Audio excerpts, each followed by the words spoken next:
Kalian tahu gak kalau ada seorang ibu yang dituduh melakukan penculikan anak, padahal semua itu adalah anak biologisnya. Kok bisa?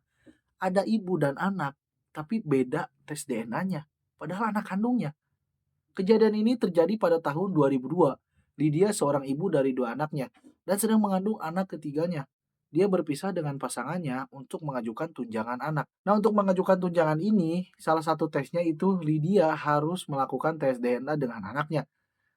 Ketika dites DNA, alih-alih mendapatkan hasil baik, malah hasilnya mengejutkan semua orang. DNA Lydia tidak cocok dengan anak-anaknya. Kok bisa? Ini sangat membingungkan ya. Pengadilan pun langsung mencurigai Lydia ini. Dan hakim pun bertanya, bagaimana mungkin? Kau bukan ibu mereka, padahal kau sendiri yang melahirkan. Lydia di situ dituduh oleh hakim menipu, bahkan dituduh menculik anak-anak itu.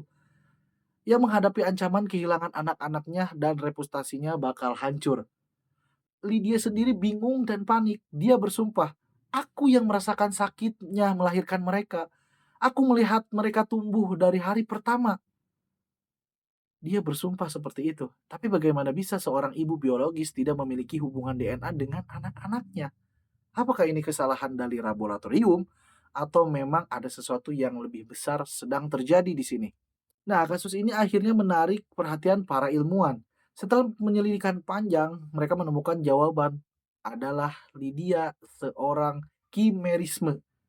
Kimerisme ini adalah kondisi genetik langka di mana seseorang memiliki dua DNA yang berbeda dalam tubuhnya. Ternyata ada penyakit kayak gini, teman-teman. Apakah ada di antara kalian atau tetangga kalian yang memiliki genetik seperti ini?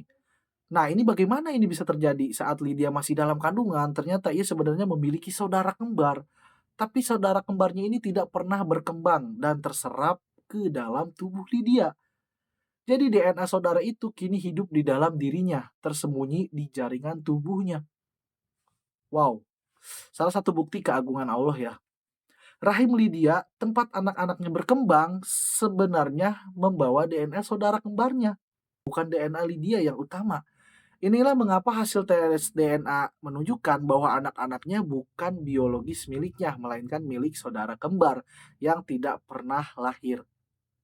Kasus ini membingungkan dunia, bahkan sains. Lydia akhirnya dibebaskan dari semua tuduhan. Tapi pertanyaan besar muncul.